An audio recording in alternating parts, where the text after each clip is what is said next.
Hello, everybody, and welcome to HardAssetsInvestor.com. I'm Mike Norman, your host. My guest today is Martin Kremenstein, who is the CEO of DB Commodity Services. Martin, thanks very much for coming on the show. Thanks for having me here. I want to talk a little bit about Deutsche Bank, obviously a major bank, major player in the financial sector, in the global financial markets. What is the involvement now or in terms of commodities in the DB business model? I've heard a lot of the big banks are cutting back on their commodity divisions, but DB is still very active in that area, correct?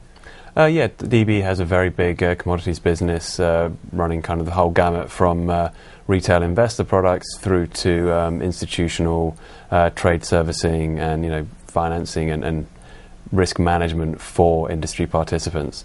So it's a fairly key business, I think, at Deutsche.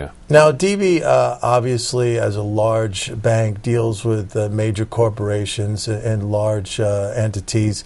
How much involvement now do you see from, let's say, the smaller retail client, if any, looking for commodity-based products?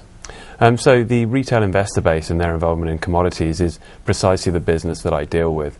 We've seen a huge amount of growth and interest from the retail investor base over the last 6-7 years.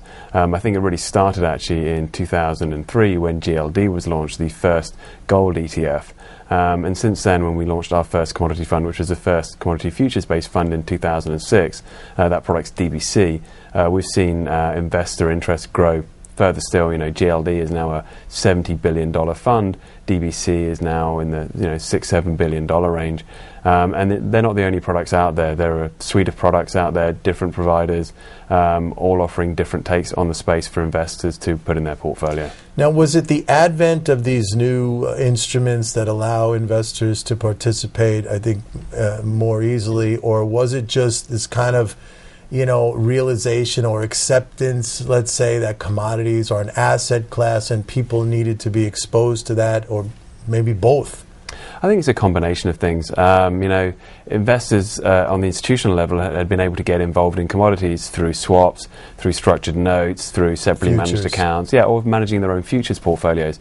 For the retail investor, they were really only able to get exposure by using mutual funds, a lot of which weren't really well optimized for the futures world. So I think the advent of the exchange-traded fund certainly gave a lot more retail investors an easier way to get commodities in their portfolio. However, if there was no interest, there'd have been no point putting the products out. And I think a lot of investors are driven to commodities by a combination of things. One is the low correlation with other asset classes. Historically, commodities have been a very good diversifier for a stock and bond portfolio.